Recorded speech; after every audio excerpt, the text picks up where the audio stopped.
এটা কি দেখতেছেন? এটা হচ্ছে মুসলমানদের কালেমা, লা ইলাহা ইল্লাল্লাহু মুহাম্মাদুর রাসূলুল্লাহ সাল্লাল্লাহু আলাইহি ওয়াসাল্লাম।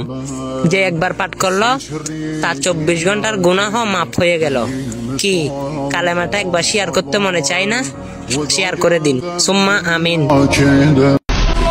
আফসোস 19 কোটি মুসলমানের ভিতরে কি একজন মুসলমানও নাই লা ইলাহা ইল্লাল্লাহু মুহাম্মাদুর রাসূলুল্লাহ এই কালিমাটা শেয়ার দেওয়ার জন্য?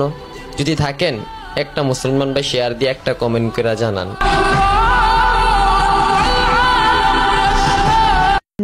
লা ইলাহা ইল্লাল্লাহু মুহাম্মাদুর রাসূলুল্লাহ এটাকে 4 জনের কাছে পাঠিয়ে দাও। আর এটাকে কেউ কখনো এড়িয়ে চলবা না, কারণ আজকে আপনার জন্য অনেক মানুষ কালিমা পড়বে।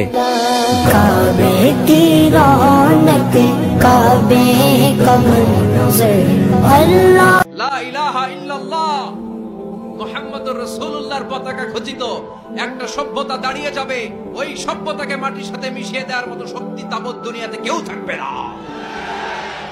সর্বশেষ যে সভ্যতাটা দাঁড়াবে সে বলেছে এটা হচ্ছে ইসলামের সভ্যতা। সুবহানাল্লাহ পড়বেন না? এজন্য ইসলামের অগ্রযাত্রা, অগ্রগতি, এটার স্পিড, এটার ব্যালেন্স, এটাকে রুখে দেয়া যায় না, এটাকে থামিয়ে দেয়া যায় না। ইসলামের দৃষ্টান্ত অনেকটা টিউবের মতো, প্লাস্টিকের টিউব।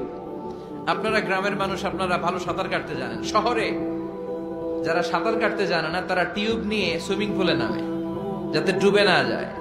জানেন এই টিউবগুলা পানিতে ডুবানো যায় না। টিউব যতই আপনি পানির নিচে ডুবাইতে যান এটা কি করে? উপরে ভেসে ওঠে। ইসলামের বৈশিষ্ট্যটা অনেকটা এরকম, এটা ডুবাইতে চাইলে এটা খালি উপরে ওঠে। সুবহানাল্লাহ কইবেন না?